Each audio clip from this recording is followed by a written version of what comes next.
Welcome to the AI Research Roundup. I'm Alex.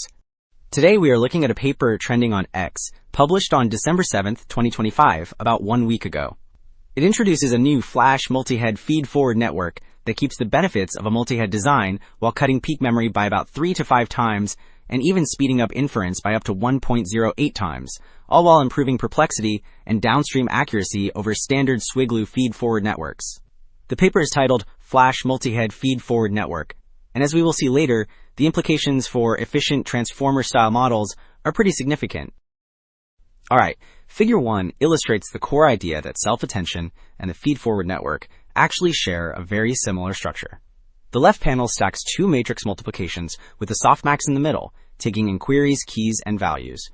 The right panel mirrors this with two matrix multiplications and a nonlinear activation in between, driven by input tokens and weight matrices. This side-by-side layout shows that attention can be seen as the feed-forward network with a different middle operation, which motivates applying a multi-head design to the feed-forward part as well. Well, Figure 2 highlights why the naive multi-head feed-forward network runs into memory trouble.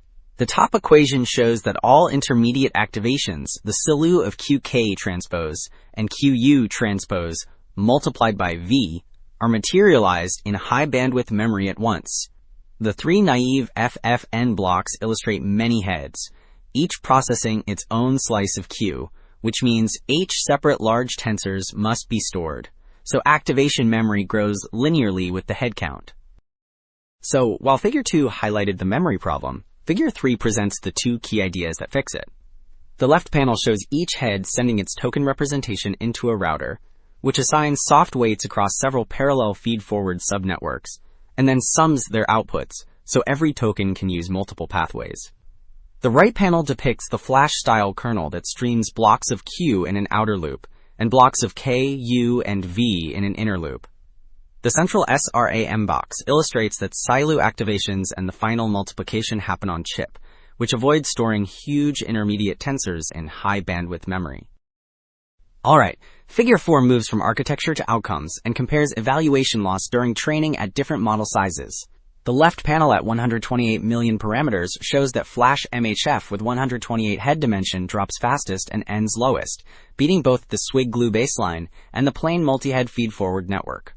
The middle 370 million dense mixture of experts panel repeats this pattern, with FlashMHF clearly ahead. The right 370 million parametric key value panel shows that the parametric key value baseline lags far behind, which confirms that learnable parameter keys and values alone cannot match the pointwise FlashMHF design. So while Figure 4 showed training curves over time, Table 1 puts concrete loss numbers side by side. The left half lists 370 million parameter models, where the baseline scores 3.03 loss, and FlashMHF, with head dimension 128, improves this to about 3.01, beating naive multi-head feed-forward, dense mixture of experts, and parametric key value.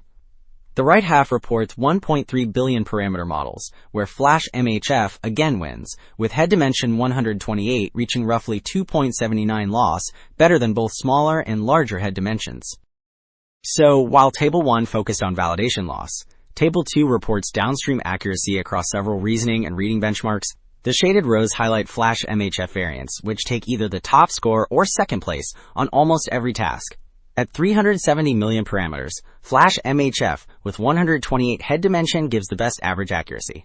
At 1.3 billion, the 128 head dimension version again leads, confirming that this setting generalizes well beyond language modeling loss. Alright, after the accuracy tables showed quality gains, Figure 8 demonstrates the efficiency side of the story. The left memory graph plots peak usage versus sequence length and shows that FlashMHF consistently uses about 3 to 5 times less memory than the SWIGLU feed-forward network, while naive multi-head feed-forward often explodes. The right latency graph reports inference time, where FlashMHF gives a modest but steady speedup over SWIGLU across long sequences, so the design is both more capable and more deployable. Flash multi-head feed-forward shows that giving the feed-forward block a multi-head structure is not just possible, but clearly better, since it improves quality while slashing memory use and slightly speeding up inference. The broader message is that smart architectural symmetry and hardware-aware kernels can unlock larger, cheaper transformer-style models.